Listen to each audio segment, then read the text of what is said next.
Good morning विद्यार्थी मित्रों। Last video में આપણે the night train at Deoli એ છઠ્ઠા યુનિટના પાર્ટ 2 વિશે સમજૂતી મેળવેલી હતી અને છેલ્લે આપણે એવી ચર્ચા કરેલી હતી કે 2 મહિના પછી લેખક જ્યારે એની વળતી મુસાફરી દરમિયાન શહેરમાં જતા હોય ત્યારે ફરીથી જ્યારે એ દેવલી સ્ટેશન પર પહોંચે છે એવા સમયે લેખક છે એ પેલી છોકરીને શોધી રહ્યા હોય અને જેવી ટ્રેન પ્લેટફોર્મમાં પ્રવેશે છે પેલી છોકરીને છે એ પ્લેટફોર્મ પર જુએ છે। લેખક ઝડપથી પોતાની જગ્યાએ ઊભા થઈ ડબ્બાના દરવાજા પર ઊભા રહે છે અને દૂરથી છોકરીની તરફ હાથ હલાવે છે અને પેલી છોકરીના ચહેરા પર સ્મિત જોવા મળે છે। લેખકને એ વાતની ખુશી હતી કે પેલી છોકરીને લેખક યાદ હતા અને લેખકને એ વાતની ખુશી હતી પેલી છોકરીને એ વાતની ખુશી હતી કે છોકરીને લેખક યાદ હતા। ટૂંકમાં બંનેને એકબીજાને યાદ હતા એ વાત જાણી અને બંને ખુશ થયા હતા। ત્યાર પછીથી આજે આગળ ચર્ચા કરીએ। She did not start. તેણીએ શરૂ કર્યું નહીં સેલિંગ બાસ્કેટ્સ એટલે ટોપલીઓ વહેંચવાનું। તેણીએ ટોપલીઓ વહેંચવાનું શરૂ કર્યું નહીં બટ કેમ straight to the tea stall.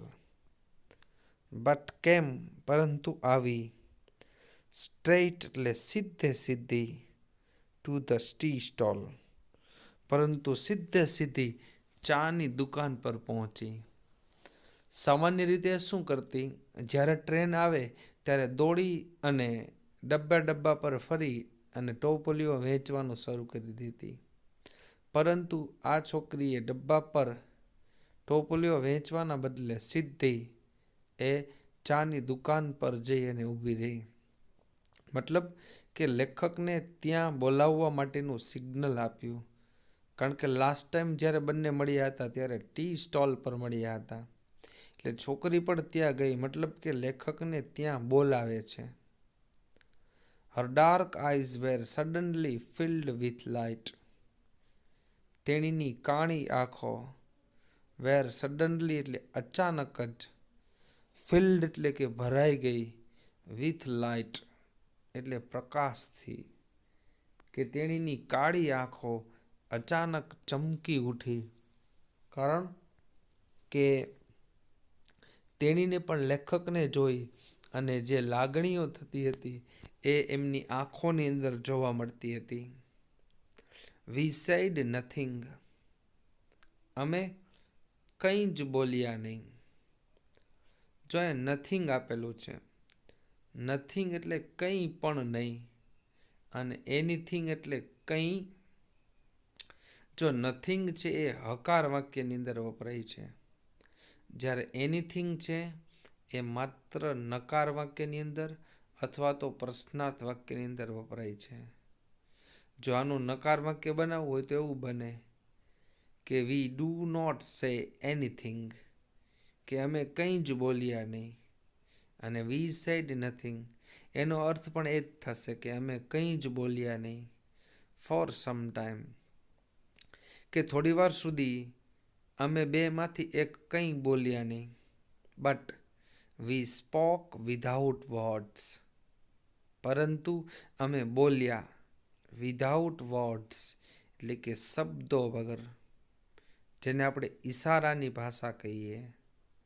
બંને એ વાતચીત દ્વારા કંઈ જ બોલ્યા નહીં પરંતુ માત્ર એકબીજાની સામે જોઈને જ વાતચીત કરી લીધી હોય એવી રીતે બંને એકબીજા સાથે વાતચીત કરી પરંતુ બોલીને નહીં એમની લાગણીઓને પ્રદર્શિત કરીને અંગ મુદ્રાઓથી એકબીજા સાથે એમણે ચર્ચા કરી। I felt the impulse. Impulse એટલે કે તીવ્ર લાગણીનો આવેશ કે મને તીવ્ર લાગણી થઈ two put Har on the train, કે મને તેને ટ્રેન પર લઈ જવાની ખૂબ જ ઈચ્છા થઈ. ધેર, ત્યાં, એન્ડ ધેન, અને પછી, એન્ડ ટેક હર અવે વિથ મી, અને ટેક અવે એટલે કે લઈ જવું, વિથ મી એટલે મારી સાથે. લેખક કહે છે કે પછી મને એવી તીવ્ર ઈચ્છા થઈ કે છોકરીને હું ટ્રેનમાં બેસાડી દઉં અને મારી સાથે શહેરમાં લઈ જાઉં. અને આઈ કુડ નોટ બિયર, જો BEAR, બિયર એટલે કે સહન કરવું. આઈ કુડ નોટ બિયર એટલે કે હું સહન ન કરી શક્યો. ધ થોટ એટલે કે વિચારને, ઓફ વોચિંગ હર, કે તેણીને જોવાનો વિચાર પણ સહન ન કરી શક્યો. વેનિસ એટલે કે અદૃશ્ય થતી.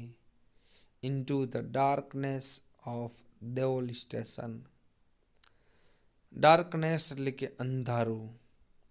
તેણીને દેવોલી સ્ટેશનના અંધારામાં અદૃશ્ય થતી જોવાનો વિચાર માત્રને પણ લેખક સહન ન કરી શક્યા, કારણ કે તેને તરત જ યાદ આવ્યું કે હવે થોડી વારમાં ટ્રેનની વિસલ વાગશે અને ટ્રેન ઉપડી જશે અને મારે ફરજિયાતપણે જવું પડશે. અને પછી જેમ જેમ ટ્રેન આગળ વધતી જશે તેમ તેમ એ છોકરી દેખાતી બંધ થઈ જશે. એવી ભવિષ્યની થનારી ઘટનાનો એને માનસિક વિચાર આવ્યો. અને લેખક કહે છે કે હકીકતમાં એ ઘટના હજી બની નહોતી, બનવાની હતી, પરંતુ ભવિષ્યમાં જે ઘટના બનવાની છે એમનો વિચાર માત્ર લેખક સહન ન કરી શક્યા. જેવી રીતે કોઈની આપણે ચર્ચા કરતા હોય કે ઓપરેશન કરશે ત્યારે કેવું થશે, તો ઓપરેશન ભવિષ્યમાં કાલે થવાનું છે, પરંતુ એમનો વિચાર આવે કે ઓહો ઓલું બ્લેડ જેવું લઈ અને શરીરને ચીરી નાખશે, ખાલી એવો વિચાર હોય તોય આપણે સહન નથી કરી શકતા. એમ લેખકને હજી ઘટના બની નહોતી, બનવાની હતી, પણ તેમ છતાં માત્ર એ વિચાર આવ્યો એમને લેખક સહન ન કરી શક્યા. I took the basket from her hand, કે મેં તેણીના હાથમાંથી ટોપલીને લઈ લીધી. And put them on the ground, અને એ ટોપલીઓને જમીન પર મૂકી દીધી.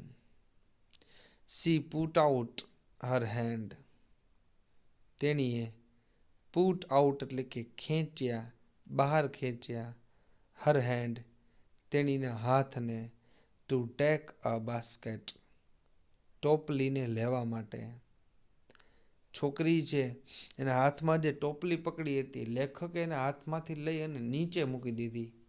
અને હવે છોકરીએ ફરતે જે ચાદર વીંટાળેલી હતી એમાંથી પોતાના હાથ બહાર કાઢીને એ ટોપલીને ઉપાડવાનો પ્રયત્ન કર્યો.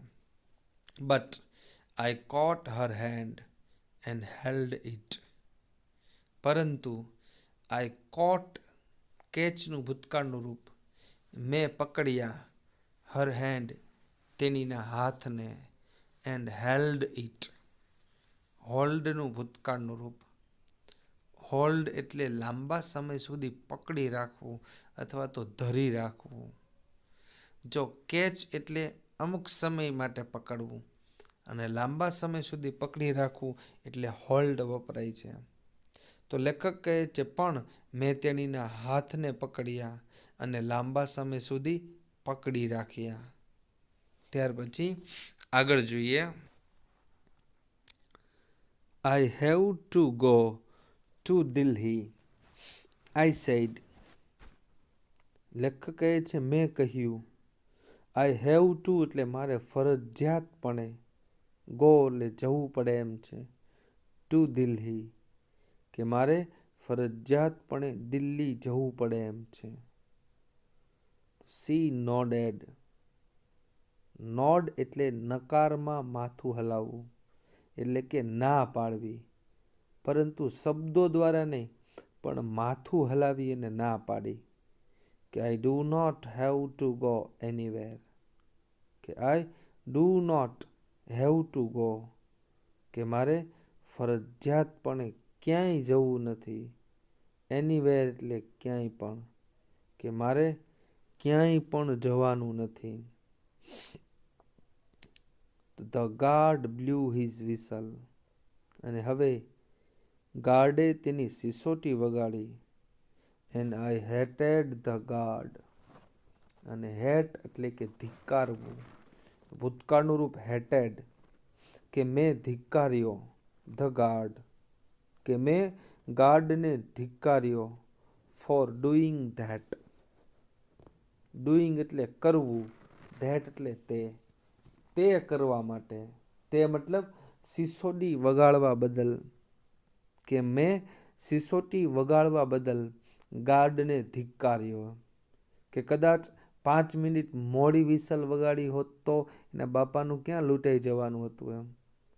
જ્યારે કોઈ પણ કામ કરવાની અંદર મજા આવતી હોય એવા સમયે કોઈ એક કામ કરવા માટે અટકાવે ત્યારે એમ થાય કે 5 મિનિટ હજી રમવા દઈએ તો કેવી મજા આવે.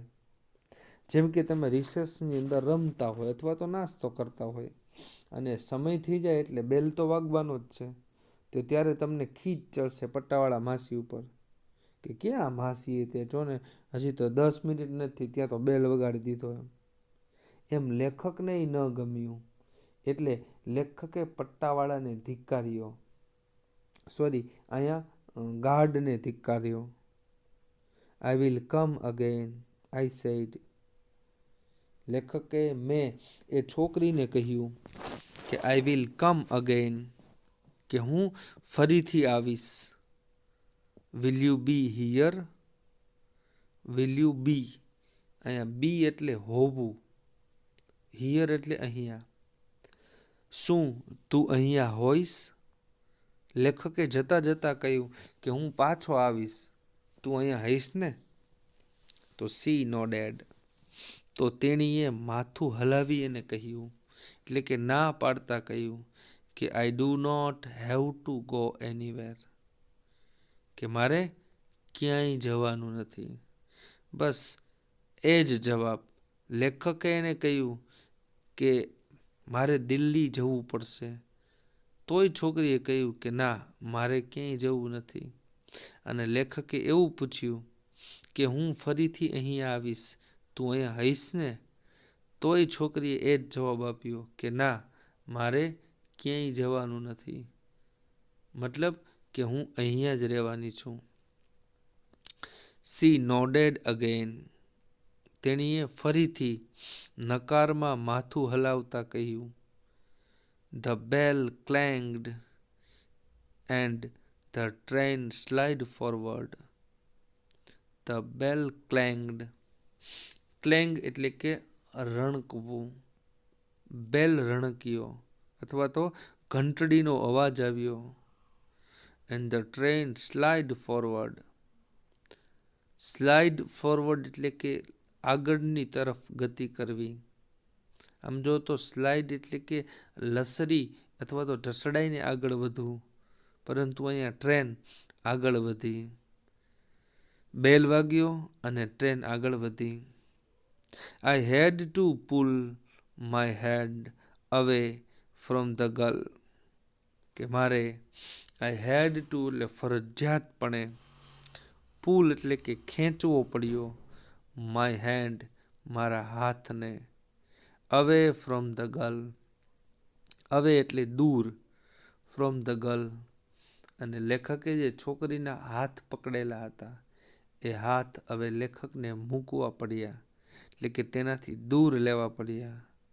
And rain for the moving train. અને રેન એટલે દોડ્યા, ફોર ધ મૂવિંગ ટ્રેન, અને પેલી ગતિ કરતી ટ્રેન છે એમના તરફ દોડ્યા. ત્યાર પછી આગળ જોઈએ. C nodded again.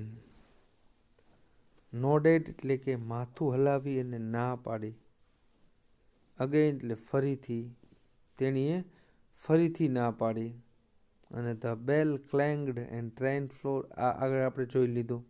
ત્યાર પછી ધીસ ટાઈમ એટલે કે આ વખતે, I did not forget her. Forget એટલે ભૂલી જવું, કે આ વખતે I did not forget her, કે આ વખતે હું તેણીને ન ભૂલી શક્યો.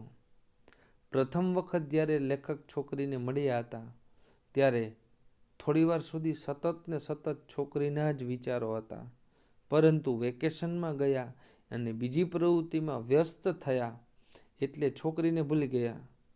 પરંતુ આ વખતે લાંબા સમય સુધી લેખક છોકરીને ભૂલી ન શક્યા, કારણ કે હવે એમના બંને વચ્ચેનો સંબંધ વધુ ગાઢ બની ગયો હતો. She was with me for the rest of the journey. She was with me એટલે કે તેણી મારી સાથે હતી. For the rest, the rest એટલે કે બાકીની, of the journey કે બાકીની મુસાફરી દરમિયાન તેણી મારી સાથે હતી. And for long after, અને લોંગ એટલે કે ખૂબ લાંબા સમય સુધી, આફ્ટર એટલે પછી, અને મુસાફરી પછી પણ ખૂબ લાંબા સમય સુધી તેણી મારી સાથે હતી. સાથે હતી મતલબ ભૌતિક રીતે એમની સાથે હતી નહીં, પરંતુ તેણીની યાદ, તેણીના વિચારો એ લેખકના મગજમાં ખૂબ લાંબા સમય સુધી હતા.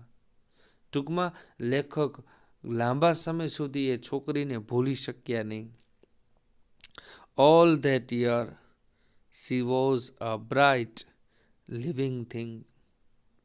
All that year તે આખા વર્ષ દરમિયાન, she was a bright તેણી એક ચમકતી હોય એવી, લિવિંગ થિંગ એક જીવંત વસ્તુની જેમ છોકરી છે લેખકના વિચારોની અંદર રહી.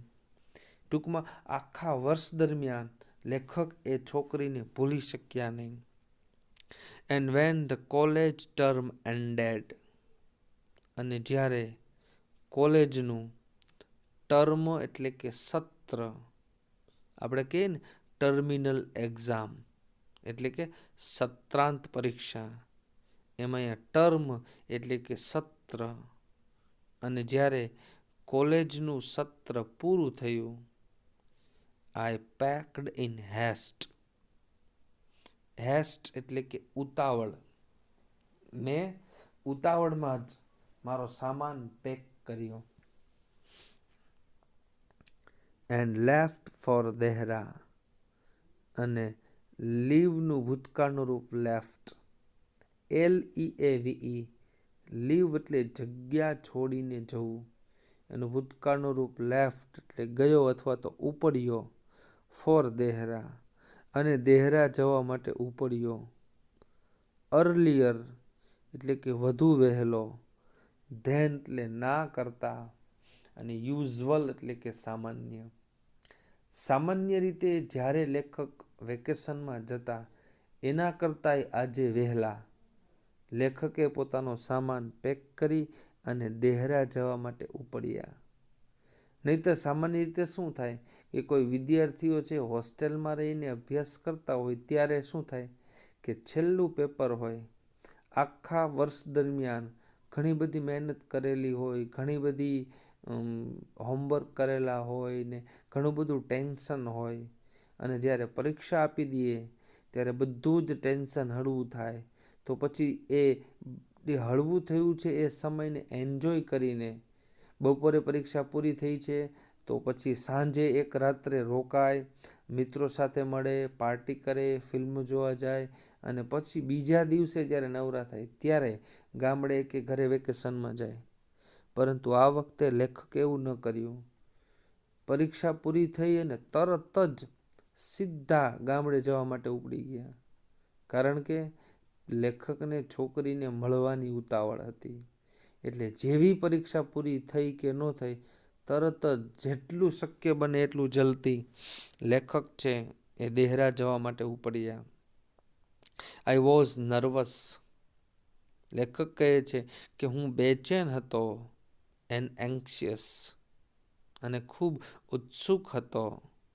As the train entered Deoli, જ્યારે ટ્રેન દેવોલી સ્ટેશનમાં પ્રવેશી ત્યારે હું બેચેન અને ઉત્સુક હતો.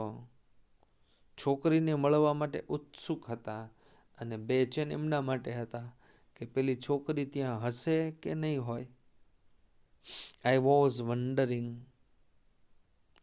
વન્ડરિંગ એટલે કે મને આશ્ચર્ય થતું હતું, નવાઈ થતી હતી કે વોટ આઈ શુડ સે, કે મારે શું કહેવું જોઈએ ટુ ધ ગર્લ, કે કદાચ એ છોકરી હજુ પણ જો પ્લેટફોર્મ પર હોય તો મારે એમને મળું ત્યારે એમને શું કહેવું જોઈએ, કયા શબ્દોથી વાતચીત કરવાની શરૂઆત કરવી જોઈએ. એ લેખકને સમજાતું નહોતું કે કદાચ ચાલો મળશું તો શું વાત કરશું. And what I should do, અને પછી મારે શું કરવું જોઈએ. કદાચ છોકરી મળે તો એમની સાથે શું વાત કરવી, અને કદાચ કંઈ પૂછવું અને એ જવાબ આપે તો મારે શું કરવું જોઈએ. એ લેખકને સમજાતું હતું નહીં. એટલે કે એ અનિર્ણાયક સ્થિતિ, અસમંજસમાં મુકાઈ ગયા કે હવે શું કરવું. આઈ વોઝ ડિટરમિન્ડ એટલે કૃત નિશ્ચયી હોવું અથવા તો દ્રઢ નિર્ણયી હોવું. કે લેખકને કહે છે કે હું દ્રઢ નિર્ણયમાં હતો કે I would not stand helplessly before her. I would not stand એટલે કે હું ઊભો નહીં રહું. હેલ્પલેસલી એટલે કે લાચાર બનીને. બિફોર હર કે હું તેણીની સામે લાચાર બની અને ઊભો નહીં રહું. The train came to Deoli. Train દેવોલીમાં આવી એટલે કે દેવોલી સ્ટેશનમાં પ્રવેશી. And I looked up and down the platform, અને મેં પ્લેટફોર્મ પર લુકડ એટલે જોયું, અપ એટલે ઊંચે અને ડાઉન એટલે નીચે. મેં પ્લેટફોર્મ પર ઉપર અને નીચે બંને જગ્યાએ જોયું. But I could not see the girl anywhere. પરંતુ આઈ કુડ નોટ સી હું જોઈ શક્યો નહીં ધ ગર્લ છોકરીને. એનીવેર એટલે ક્યાંય પણ મને ક્યાંય એ છોકરી દેખાઈ નહીં. આઈ ઓપન્ડ ધ ડોર.